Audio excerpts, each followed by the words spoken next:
going on, everyone? This is another episode of Plugged In. We are here in the beautiful St. Louis Foundry. It's sanctioned with the owner, proprietor, right over there. Awkward wave, cue, now. Oh, but I did it before. It's fine. It's fine.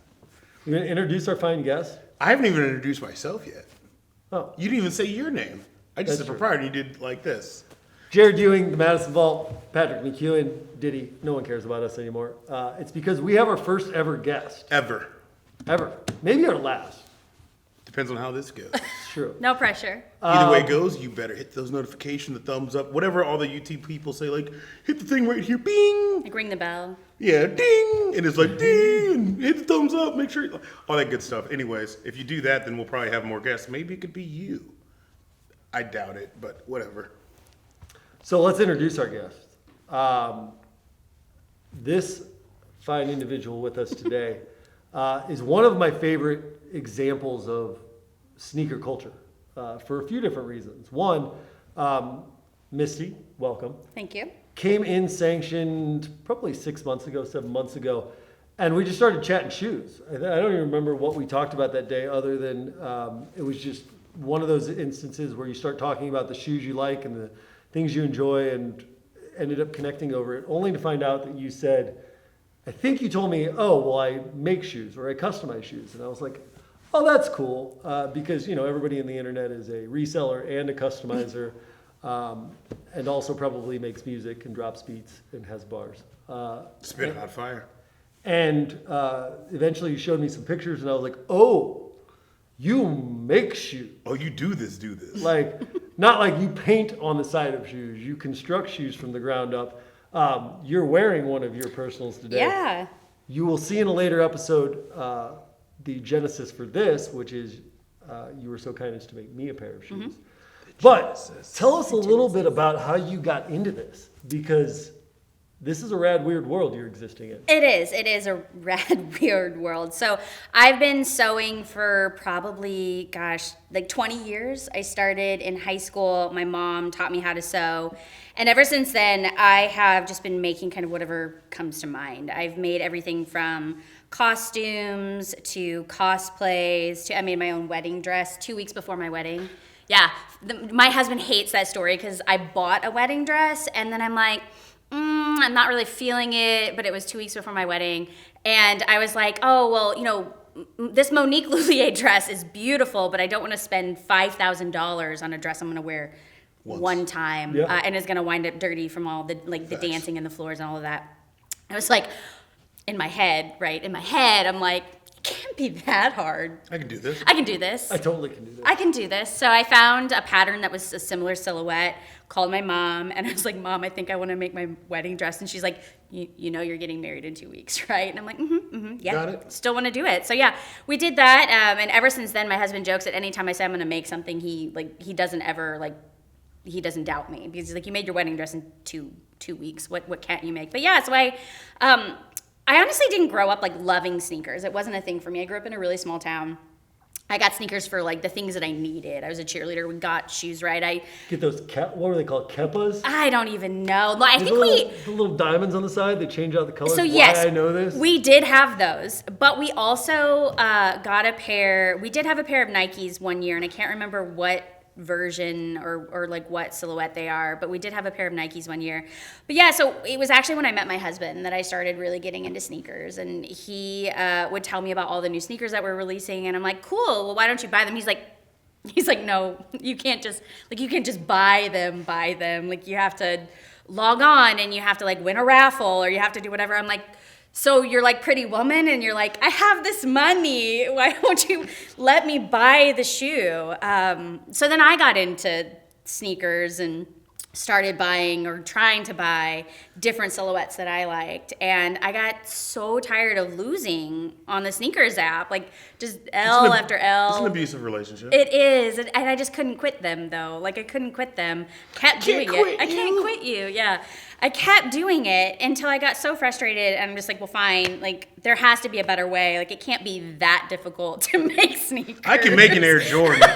right? Like that's the naivete. Grab my scissors and my needle. Let's go. Grab some scissors. Have you ever, for one second, thought you could make a shoe? Absolutely not. Like I know it's my never. rule. I've never even thought about painting my own shoes. My fiance is going to try and paint shoes for our wedding that is in 2 weeks, and that's going to go terribly. I When you believe see this in the future, Nicole, I love you, but I don't have a lot of faith in these shoes. I think she can do it, Nicole. I believe in you. I think you're gonna get it done. Should I apologize to my wife? Because by the Later. time this comes out, By the time we it will comes be married. later. because at that point it's easier to ask for forgiveness. Yeah, you Okay. can apologize later. So you got the crazy idea that you're just going to make shoes. Yes, I decided I was I gonna. can't win on. This is how bad sneakers is. I can't win on sneakers, therefore I am going to make my own shoes. Yeah. Mm-hmm. I can't think of anything else in life that like, oh, I can't get a reservation at the restaurant, so I'm gonna go home and try and Ruth Chris my steak. Like, no. Well, perspective. But yeah, so I started following, like, looking for sneaker maker teacher. I started randomly looking. Did you actually Google sneaker maker teacher? No, I no. think you should have. I probably should have. Yeah. That's worth a Google. Wait, you work at the feds and you type like this? Is that We're gonna accurate? tell them what my government job is? That's hey. Okay. This just in: Bruce Wayne is Batman. Bruce Wayne is Batman. But Don't tell nobody. it's only distracting from the fact that you type like this. Well, no, it was the fact that she's like Google. I was like, Right. First, like, That's she's the like, universal symbol for Yeah. For Googling? Googling Yeah. with yeah. No, I don't think that was not verbatim. Okay, that's facts. But I found the shoe surgeon on Instagram. Okay. Right. And so he at the time was only hosting classes in person in New York and LA, and they were like thousands and thousands of dollars. So it was kind of one of those, like, I'll put that on my bucket list type of things. And I'm like, eventually, right? I'm like, eventually I'll do that. And I think maybe like a year and a half later, I got a notification that he started doing online classes. So like you could take a class online through Sounds like some COVID classes to me. COVID, right? Exactly. Yeah, maybe.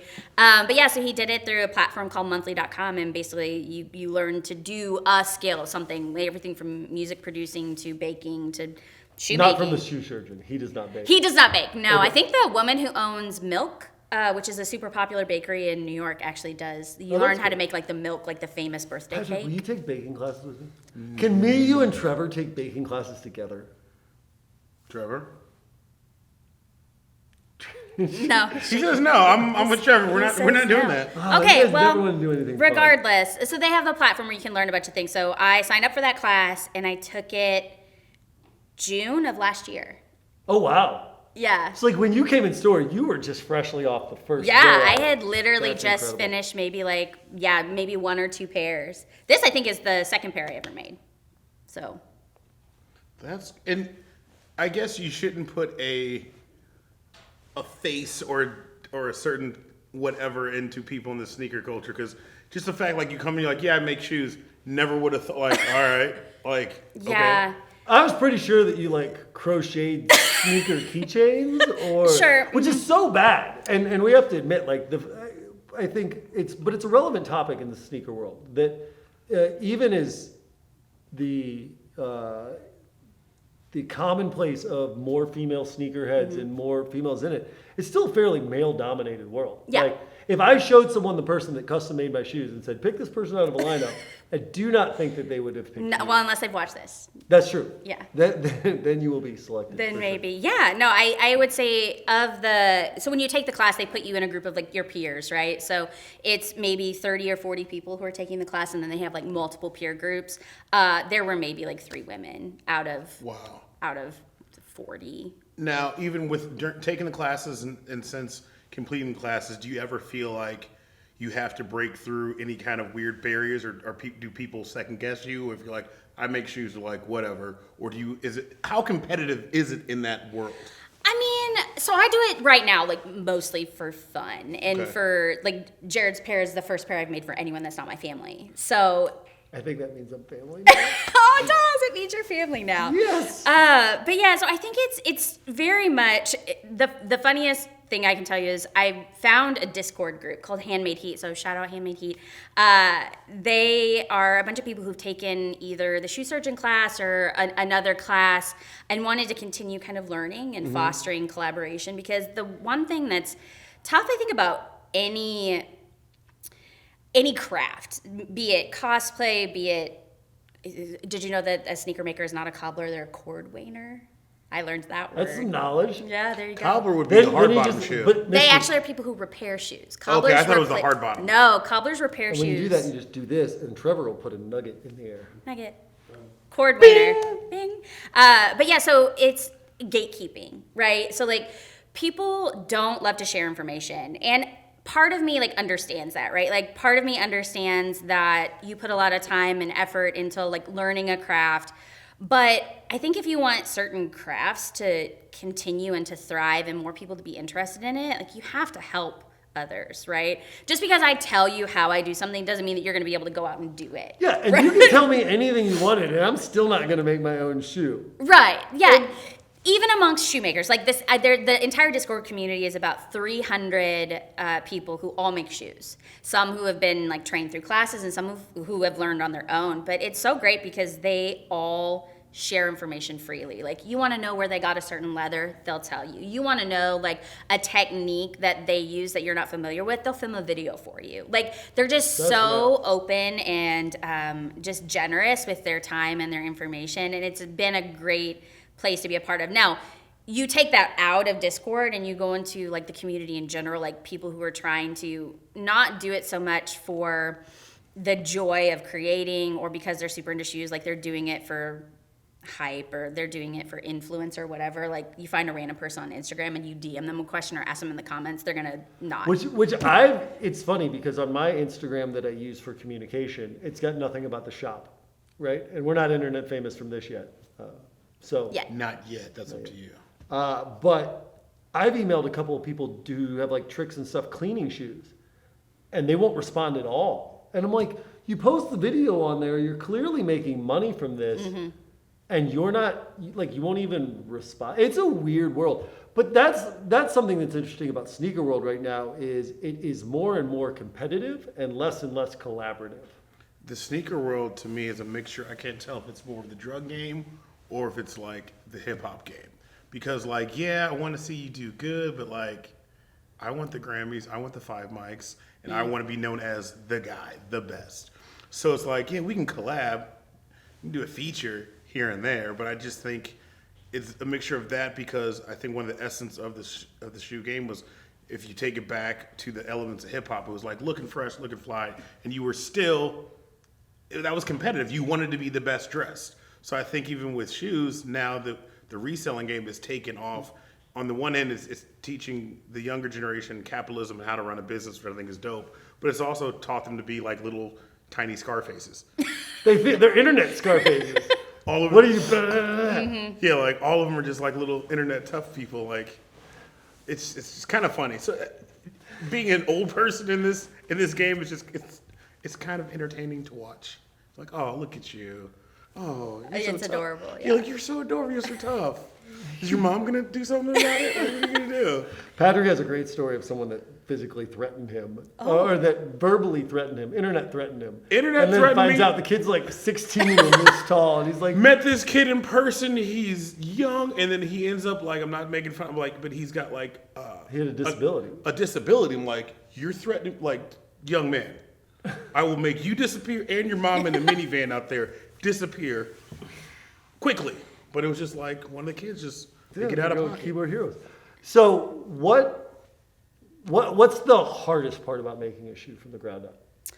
So the hardest part for most people is the actual sewing, especially for people who are picking this up for like the first time. Again, I've been sewing for like 20 years, but the week that we did sewing in the class, people lost their minds. Like they lost their minds. They're like, this is way harder than I thought it would be. And I'm like, no shit. Like you're trying to learn a piece of machinery. Like this is a highly, you're basically trying to learn a skill that you could use for a trade. It's not easy.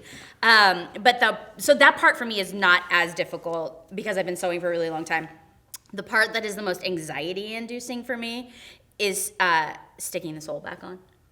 Why is that? So all I know about sole, I have none, or not one at least, and like it's actually sewn through with like a punch Yes, thing, right? yes, it is. So I have a really good video of me doing your pair that I will share with you after you see them, so you can see. I was like, Jerome's my husband. I was like, you should film from over my shoulder me doing this.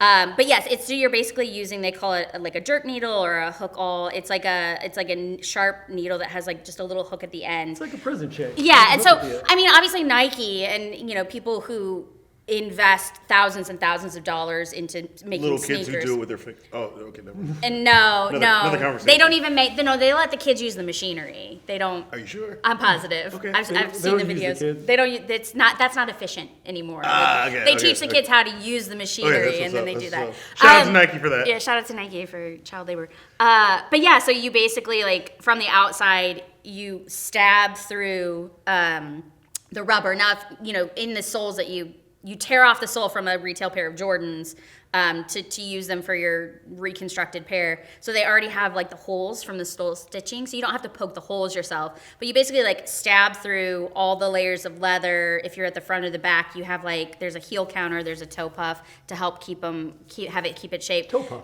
Toe puff, yeah, toe puff. Is that an Like, official term? Is that a toe real puff, official yeah, term? Okay. yeah, it is an official term. So you stab it through, and then like you put your hand in with the thread that's on the inside, like find the hook, pull it back out, it forms a loop, and then you stitch it through, and you pull both tight. Now the challenge with that is obviously you can't see in the toe, right? Like you cannot see where you're going. Yeah. Luckily, I have pretty small hands, so like working. This is the smallest shoe I've ever made is my size, but still it's kind of like you have to use enough pressure, but your hand's in there and you're like, oh my God. I literally stabbed myself with the hook all once, like in my hand, and I just sat there for a minute because it has a hook at the end. So I stabbed it in my hand and I'm like, I don't know how I'm gonna get this out. Now you know how fish feel. Right, exactly, yeah. So I just sat there for a minute because it was obviously inside the shoe as well, in a part I couldn't see. So I'm like, So your hand was inside my the shoe? hand was inside And the it was- shoe. And it, yeah, dangerous. Don't try this at home, kids. But yeah, I mean, you so almost call a real surgeon. I literally, Can you remove the shoe from the hook all and then the right, hook and all then from that so I shoe? literally contemplated. I'm like, how much damage am I gonna do to my hand if I try to just like yank it out? Luckily, I was able to. Anyway, yeah, I don't want to. I don't want to gross you out. But yeah, so you, the reason that it's so anxiety-inducing, going back to the original question for me, is that before you sew it, you use like contact cement, right? You glue around the bottom and you put glue in here, and then you heat it up a little for the best adhesion, and then you literally like stick it on there. And if you know much about contact cement, it's pretty permanent. So it's like, you better hope it's straight when you stick it on there. What's the, other than impaling yourself with a hook, what is the, like, do you have any war stories of like when it went terribly wrong? So, yeah, I do. So I decided For to. those who can't see, it's your daughter in the background Yeah, who is just laughing hysterically she's because laughing. she was here to see this. I'm Yeah, so I think with every pair of shoes, or almost every pair of shoes, or any craft in general, there's a moment where I feel like everything is going horribly wrong in general. Like when I was making my daughter's Halloween costume when she was 6, she was going to be Vanellope von Schweetz, and I couldn't find a mint-colored Do we know who hoodie this is? from Wreck-It Ralph, the Pixar movie, Okay. Wreck-It Ralph. Wasn't my favorite Pixar. So More she's of a Moana guy.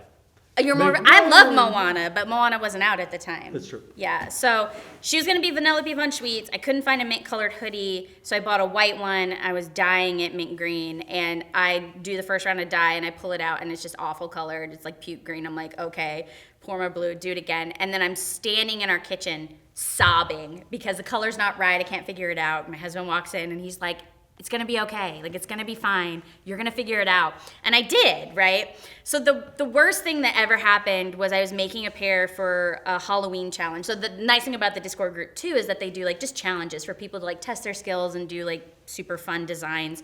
They did a Halloween themed challenge. I was doing a haunted mansion for my Disney nerds, haunted mansion themed off-white Jordan 1. And I decided to use the clear soles for the bottom so that you could put like a design on the bottom. And Was this a real off-white you used? No. It's just the silhouette was off-white. So Okay. I can. So far, my repertoire includes a regular Jordan 1, a Travis Scott Jordan 1, and an off-white Jordan 1. Okay, because I'm about to say, like, did you really? I would like, not. No. Oh destroy? Lord, no. I was about to get up and walk. I'm like, this is it. No. I ain't with this. No, you're like I quit. Yeah. No, I would never. I would Okay, never just making tear. No off-whites were harmed No in the off-whites. filming of this video. Just No. making sure. I want to make sure we're clear. Oh Lord, no. No. So the Jordan off-white, the UNC colorway is like my grail shoe. I want to have one. I'm sure Jared's got one here.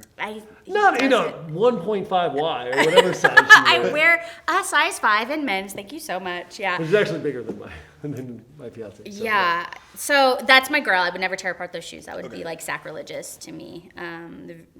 The study of the cult of Virgil Abloh. So I wouldn't do that to him. But so anyway, I was trying New to. Testament. New Testament, yes. New Testament, not Old Testament. Didn't you say like Old Testament was Kanye? I argued with my husband the entire time we were in the car listening to that episode. If you haven't seen that one, go back and listen to it. It's a deep dive. It's fantastic. New Testament, Old versus Testament. Old Testament. Yeah. I thought it was just all right. It was fire. I thought it was great. I said it's fantastic. Fire. Yeah. So I spent all this time making a design for these shoes so you could see it through the bottom of the sole. So when you glue something to the bottom of the sole, you have to use like clear cement. I did that. Got it in there. Put the cover over it so you could see it. Whatever. And then when I go to glue the stinking sole on to the shoe, it wasn't aligned. And I'm literally like sitting there like The design wasn't in the right spot? the shoe wasn't in the right spot. Oh. Like it was like crooked and there's like this huge gap, right? Like because if you don't get it straight, like you can get gaps if it doesn't sit on there right. And it was already like context meant. I'm like, I don't know what I'm going to do with this. So what do we do at that point? I ripped it out Okay. and started over. Yeah, I won't be making shoes. I'll be making exactly 0 shoes. Exactly 0. I'll draw them. Yeah. Well, I think, honestly, from the time we met, I think there's 2 things. One, a genuine excitement for shoes, which I think is rad, and particularly bringing creatives into the space, because that's my favorite part about sneakers. Well, the people, and then also the creativity and the art behind it.